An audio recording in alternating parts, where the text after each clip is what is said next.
இன்னைக்கு நம்மளுடைய lunch box ரெசிபியில் வெண்டைக்காய் சாதம் எப்படி செய்கிறது அப்படிங்கிறது தான் பார்க்க போகிறோம்.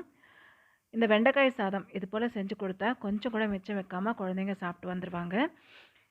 எப்படி செய்கிறது அதுக்கான ப்ரிப்ரேஷனை பார்த்துடலாம். நான் 2 பேருக்கு தேவையான அளவுக்கு வெண்டைக்காய் சாதம் நான் ரெடி பண்ணியிருக்கேன் லஞ்ச் பாக்ஸ் ரெசிபிக்கு. இதுக்கு நான் ஒரு 1/2 கிலோ வெண்டைக்காய் எடுத்துகிட்டு வாஷ் பண்ணிவிட்டு கட் பண்ணிக்கிறேன். பொடிசாக கட் பண்ணி எடுத்துக்கணும். ஒரு பேனில் ஆயில் விட்டுட்டு கடுகு உளுத்தம்பருப்பு சேர்த்துக்கிறேன். கடலைப்பருப்பு கொஞ்சம் சேர்த்துக்கிறேன். கருவேப்பிலை சேர்த்துக்கிறேன்.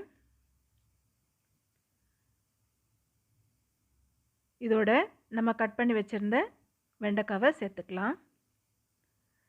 சேர்த்துட்டு ஸ்டவ்வை மீடியம் ஃப்ளேமில் வச்சுட்டு வதக்கிக்கணும். இது போல் ஒரு 3 நிமிஷம் வதக்கிக்கணும். வதக்கிக்கிட்டு அதுக்கப்புறமா சால்ட்டு, மஞ்சள் தூள் சேர்த்துக்கலாம். இப்போ மஞ்சள் தூள் சேர்த்துட்டோம். அடுத்து சால்ட்டும் சேர்த்துக்கலாம். மறுபடியும் நல்லா வதக்கிக்கலாம். வதக்கிட்டு தட்டு போட்டு மூடி வச்சிடலாம். ஒரு 3 நிமிஷம் அப்படியே இருக்கட்டும். இந்த ஆவிலேயே வெந்து வந்துடும். மறுபடியும் நல்லா வதக்கிக்கலாம்.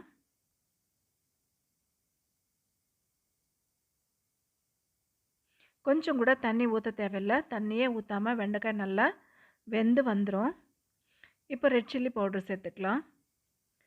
நம்ம சாதத்தோடு பிசைஞ்சு சாப்பிட்ணும் அப்படின்றதுக்காக கொஞ்சம் காரமும் உப்பும் ஜாஸ்தியாக சேர்த்துக்கலாம். அப்போ தான் சாதத்தோடு சேர்த்து சாப்பிடும்பொழுது கரெக்டாக இருக்கும். ரெட் சில்லி பவுடர் 1 டீஸ்பூனுக்கு நான் சேர்த்துருக்குறேன். இதோட ஜீரகத்தூள் ஒரு 1/2 டீஸ்பூனுக்கு சேர்த்துக்கிறேன்.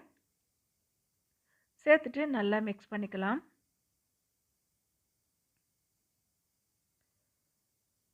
கொஞ்சமாக வேர்க்கடலை பவுட்ரு பண்ணி சேர்த்துருக்கேன். இது ஆப்ஷனல் தான். நம்மளுக்கு வேணும் அப்படின்னா சேர்த்துக்கலாம், இல்லைன்னா ஸ்கிப் பண்ணிக்கலாம்.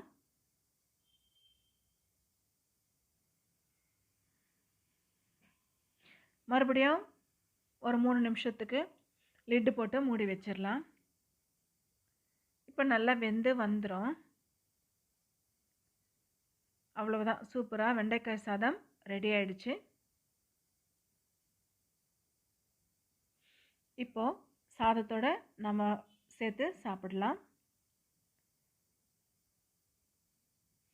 எப்போவுமே புளி சாதம், லெமன் சாதம், தயிர் சாதம் இது போல் கொடுக்கறத விட காய்கறிகள் சேர்த்து ஒவ்வொரு நாளைக்கு ஒவ்வொரு காய்கறி சேர்த்து நம்ம கொடுக்கலாம். ஒரு நாளைக்கு அவரைக்காய் சாதம், ஒரு நாளைக்கு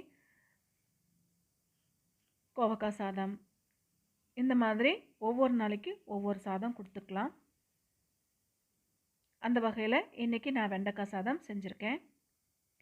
அவ்வளோதான், சூப்பராக ரெடி ஆகிடுச்சு வெண்டைக்காய் சாதம். இது லஞ்ச் பாக்ஸில் போட்டு விட வேண்டியது தான்.